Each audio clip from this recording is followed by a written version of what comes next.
кечиресиздер, мен экинчи жолу сүйлөп атам.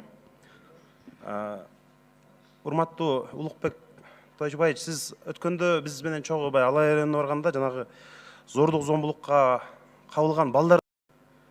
Сөз депутат Акаев Жанарбек Кубанычевичте. Рахмат. Урматтуу акыйкатчы, азыр Кыргызстанда туш тарапты алып караңыз, акыйкатсыздык, адилетсиздик. Мына бардык тармактарда. Эмнегедир ушундай учурда сиздин үнүңүз катуу чыкпай атат.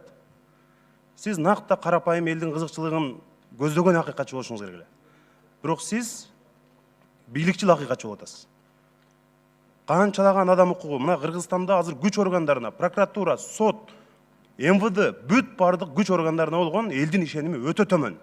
Эл ишенбейт. Мына күп күндүзү чак түштө мушташтар болуп атат.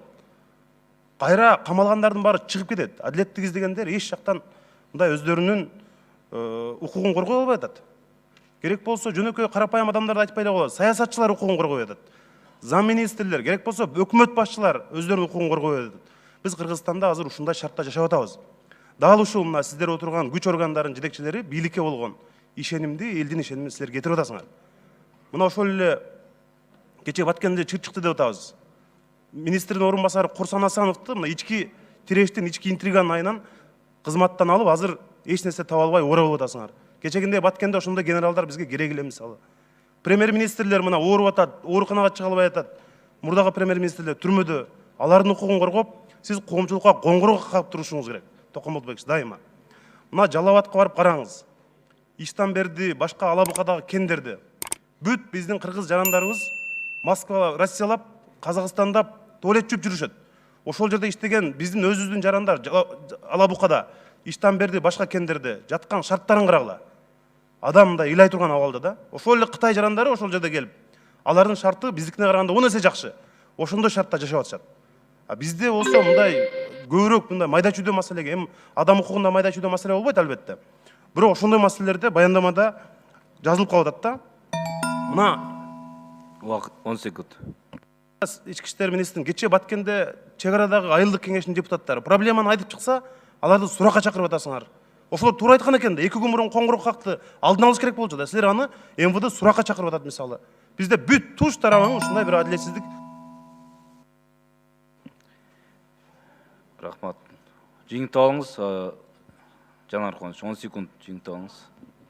Рахмат. Миллион кыргыз Россиялап жүрөт.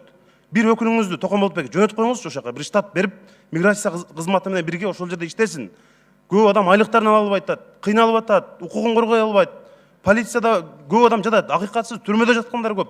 Бир штат, бир орун басарыңыз болсо да бир штат ачып берип коюңуз эми Россиягачы. Рахмат, жооп бериңиз. Рахмат.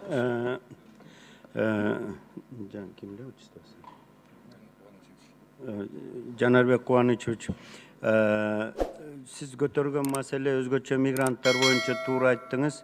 Эми бир өкмөт өзүңүз билесиңер, мен жумушка келерде кайрылып уш жерде бир 8 киши, 12 киши бергиле деп силер колдодуңар эле, бирок өкмөт күзүндө деп койду. Эми ал маселе чечилбегенден мындай жолун таптык да, Жанар Кубанычбекович. Биз ошол мен Россияга барганда Россиянын омбусменен келишим түзүп, 89 субъект федерация бар да Россияда. Ошонун 89 омбусмени менен ош жерден Москвадан, анан Казанда 2 жолу жолуктум. 2 жолу жолугуп аларга айттым. Мен уш жерде кыргыз мигранттардын коом уюмдары бар.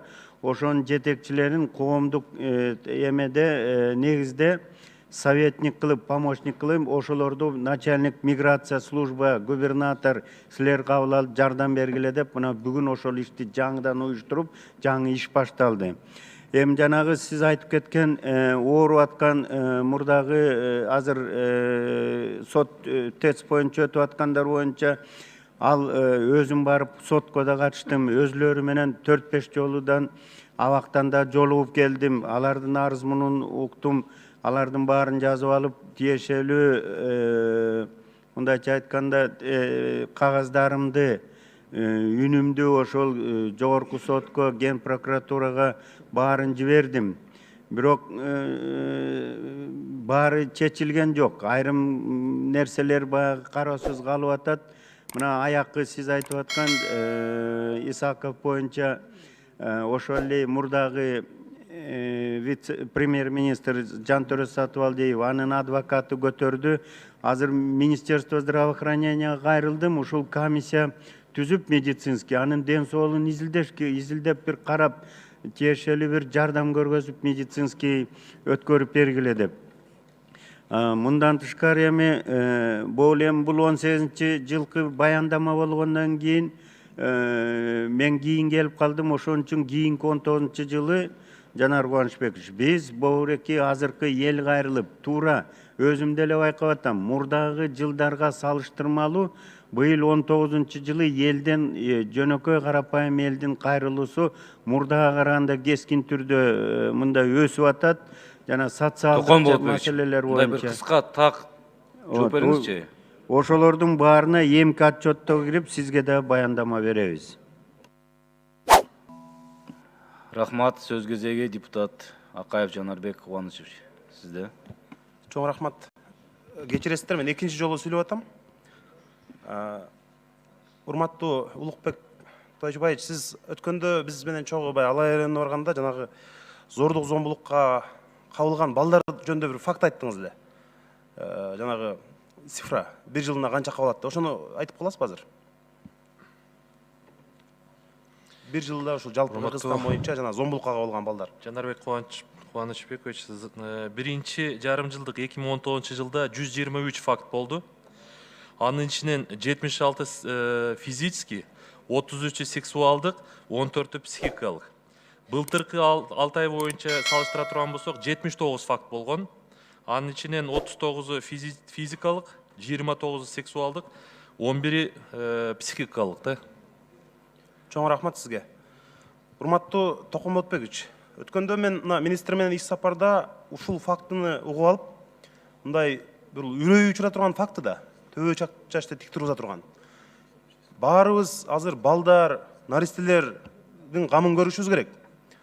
Мына өнүккөн өлкөлөрдө, Европа мамлекеттеринде, башка жакта мен дайым айтып келатам, бир баланын өлүмү бул бүтүндөй өлкөнүн, улуттун трагедиясы. Ал жакта чоң бир жаңылык болуп, ошол жөнүндө абдан талкуулар жүрөт.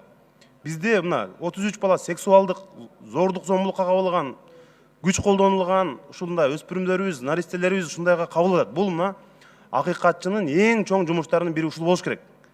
Кыргызстанда азыр биз качан гана өкмөтү дагы жогорку кеңеш баарыбыз биригип, эми Кудай сактасын, бирок бир баланын кырсыгы болгондо гана ызы чутушөбүз дагы, анан ошону талкуулап, жалпы маалымат каражаттарында жазып жатып калабыз. Бирок мындай тынч заманда дагы биз балдардын жанагы зордук зомбулукка кабылдырбаштын түшүндүрүү иштерин алдын алышыбыз керек. Эми жанагы ата-энелерге зордук зомбулукка кабылган учурда балага тосмарыз өтпөйт. Ошону түшүндүрүшүбүз керек. Мына Оштогу жана окуяда өлүмгө кириптер болду бала, бирок анын ата-энеси жанагы катыштыгы барлар кайра эле түрмөдөн чыгып кетип атпайбы? Сотко барат экен, биринчи райондон, анан шаардык сот болуп, жогорку сотко жеткичен эч ким жазасыз калып атат мына. Ошон үчүн андай окуялар кайра кайталанып атат. Бул эми суроо эмес, болгон сизге сунуш. Ушул багытта дагы абдан чоң иштерди алып барыш керек. Биз качан окуя болгондо жана өрт өчүргүчтөр болуп, баарыбыз ылдап калып атабыз. Шунун бир кам көрүш керек алдын ала. Рахмат, эске алалык. Рахмат. Салиев Исхак Абсаматович да. Рахмат. Саламатсыздарбы, урматтуу акыйкатчы жана катышкан жыйынга кызматкерлер.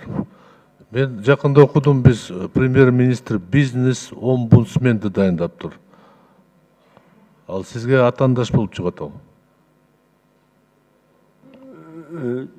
Кайсы мыйзам менен ал бекитилет? Эмненин негизинде?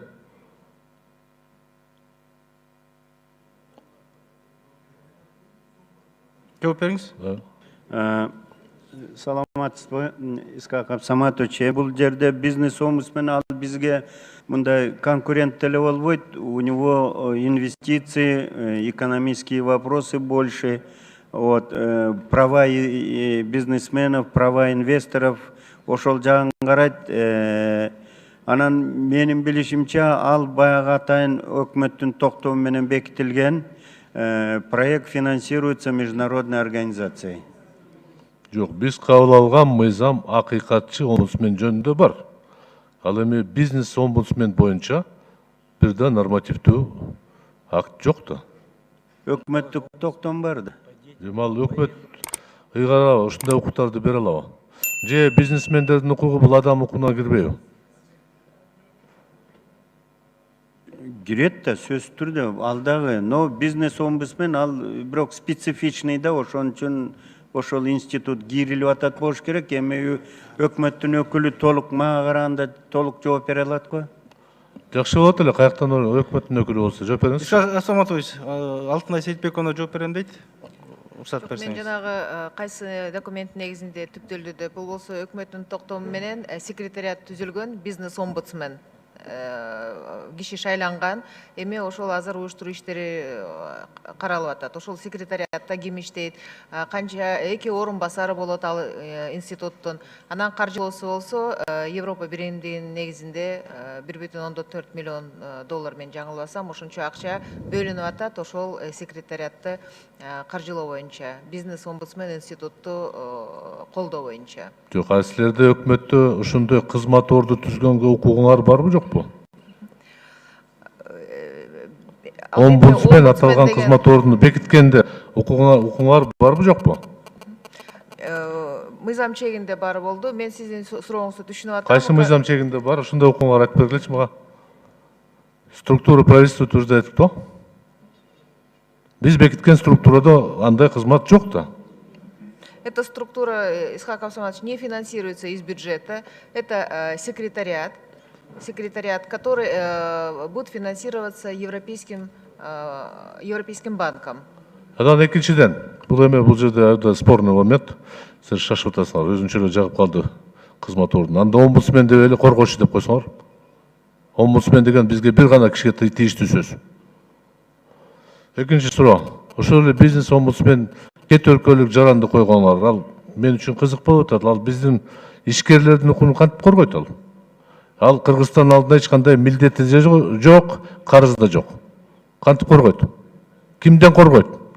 Мына милиция, прокурор отурат. Алардын алдында кантип барат кет өлкөлүк жаран? Түшүндүрүп бергилечи мага. Переводчик менен барабы? Башкы прокурор, силер ошого жооп бергенге милдеттүү болосуңарбы же кандай?